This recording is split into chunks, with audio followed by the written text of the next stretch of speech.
যশোরকে আমরা শহরকে সিটি কর্পোরেশনে উন্নীত করব। প্রিয় যশোরবাসী, মেডিকেল কলেজ, সদর হাসপাতাল, জলাবদ্ধতা, ভৌত অবকাঠামো, যোগাযোগ ব্যবস্থা, এই সমস্ত বিষয়ে যে সমস্ত দাবি উত্থাপিত হয়েছে এগুলো কোনো অযৌক্তিক আহামরি কোনো দাবি নয়, এগুলো অত্যন্ত যৌক্তিক দাবি। আমরা নির্দ্বিধায় কথা বলতে পারি, আমাদের প্রতীক হচ্ছে দাড়িপাল্লা। এই পাল্লা পাপে ইনশাআল্লাহ আমরা প্রবেশ করব না। যার যেখানে যেটা পাওনা তাদের হাতে আমরা সেটা তুলে দেওয়া হবে আমাদের নৈতিক দায়িত্ব। যদি আল্লাহ তাআলা তার আসমানি ফয়সালার মাধ্যমে এই জমিনের মানুষদের খেদমত করার সুযোগ আমাদেরকে দান করেন, সে সুযোগটা আসবে জনগণের হাত দিয়ে। উসিলাটা হচ্ছে জনগণের হাত 12 তারিখে। আপনারা ইতিমধ্যে লক্ষ্য করেছেন দুটি ভোট সামনে রেখে 12 তারিখ আমাদের খুব কাছাকাছি চলে আসছে। একটি ভোট হচ্ছে গণভোট। অতীতের বস্তু বোঝা রাজনীতি এবং রাজনৈতিক বন্দোবস্তকে পরিবর্তন করে নতুন রাজনীতির সূচনা করা, এবং সেই রাজনীতি হবে জনগণের রাজনীতি। এই রাজনীতি কোন পরিবার বা কোন দলের রাজনীতি হবে না, একেবারেই খাঁটিভাবে হবে জনগণের রাজনীতি।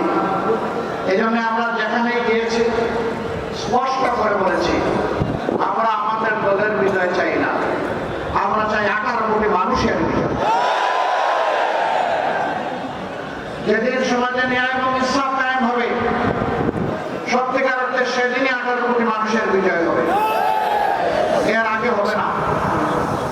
এই গণভোটে বাহ্যিকভাবে যাই হই, ভিতরে ভিতরে কেউ না খুশ। এই গণভোট হলে আর বেশিবাদী কায়দায় দেশের শাসন শাসন চালানো যাবে না। এই গণভোট হলে জনগণের সম্পদের উপর হাত দেওয়া যাবে না। এই গণভোট হলে দলীয় চাঁদাবাজির রমরমা ব্যবসা চলবে না। এই জন্য কেউ কেউ গণভোটে সন্তুষ্ট না, কিন্তু মুখ খুলে বলতে পারছেন না, কারণ 18 কোটি মানুষ গণভোটের হায়ের পক্ষে। 18 কোটি মানুষ এখন পরিবর্তন দেখতে চায়, করোনা ব্যবস্থায় আর ফিরে যেতে চায় না। গণভোটে হাত মানেই হচ্ছে আজাদি, গণভোটে না তার মানে হচ্ছে গোলামি। গোলামি না আজাদি, গোলামের আজাদি।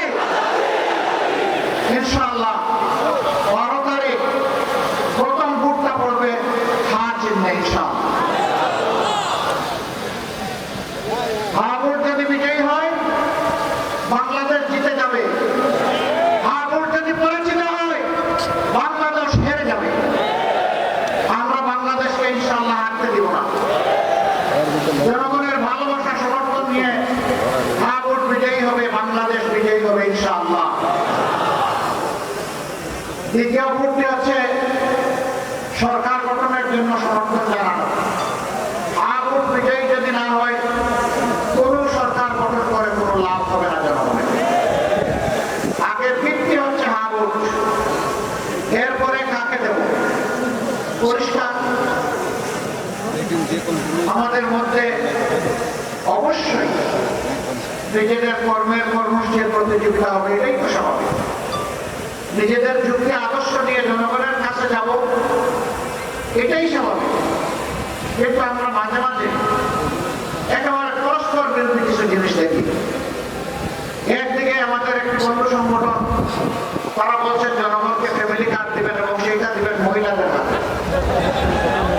আবার আরেকদিকে এই মহিলারা যখন কোনো একটা দলের পক্ষে, আদর্শের পক্ষে, নতুন বাংলাদেশের পক্ষে, হা ভোটের পক্ষে ভোট চাওয়ার জন্য বের হচ্ছেন, একদিকে ফ্যামিলি কার্ড, আরেকদিকে মা বোনদের গায়ে হাত। দুইটা তো একসাথে চলে না। এ নিয়ে একটি বার্তা দেওয়া হচ্ছে জাতিকে, বার্তা দেওয়া হচ্ছে আগামীতে এমন কোন দল যদি ক্ষমতায় আসে যারা এখনই গায়ে হাত দেয়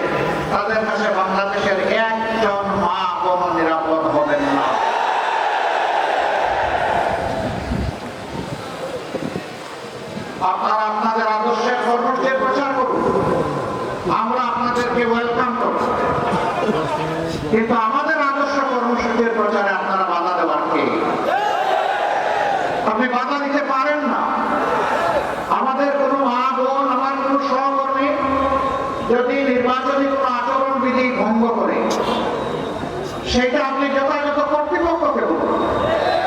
তারা প্রয়োজনে আমাদের বিরুদ্ধে ব্যবস্থা গ্রহণ করবে, আমরা সেই ব্যবস্থা মাথা পেতে নেব। কিন্তু আপনি কে হাতে আইন তুলে নেওয়া? আপনি কে আমার মা বোনকে টিজিং করা? আপনি কে আমার মা বোনদেরকে বেশি করা? আপনি কে তাদের গায়ে হাত দেওয়া? মনে রাখবেন, আমরা মায়ের পেট থেকে এই দুনিয়ায় এসেছি, আমরা মায়ের দুধ খেয়ে বড় হয়েছি। মাদের বুকের বিছানায় আমাদের নিরাপদ বিছানা ছিল।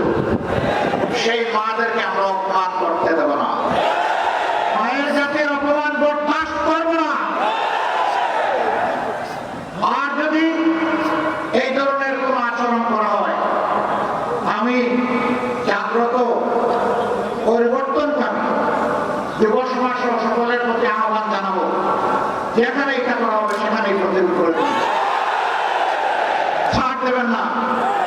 গায়ে পড়ে পায়ে পাড়া দিয়ে আমরা কারোর সাথে কোনো দাঙ্গা বাঁধাতে চাই না, কিন্তু আমার ইজ্জত আর অধিকারের উপর হাত দিলে আমরা ছেড়ে দেব না।